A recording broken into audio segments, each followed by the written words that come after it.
Titi,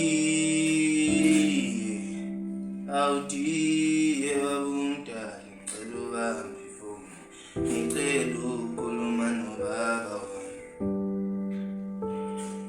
Ngiyazama ukufonela ekhaya emasolweni ukucinga abantu. Mdala wezulu nomhlaba, ngisacela unginike ithuba lokukhuluma nale ndoda kwakumele kube ubaba esaphila kumina emhlabeni. Inkinga ukuthi ithuba lokuthi ngibe naye angikutholanga esaphila, ube sehambile emhlabeni, ube ngumama, ube ubaba futhi kumina empilweni yami. Nkosi babona amandla, ngicela unginike ithuba lokuba ngikhulume naye ubaba wami, ngididiyeke baba ekhaya emasolweni.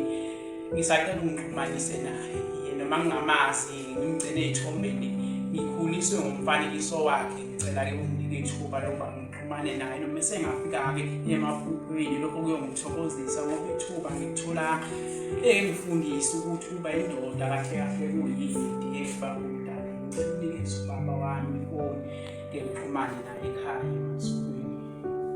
Imbongi yaseNtwathi efonini.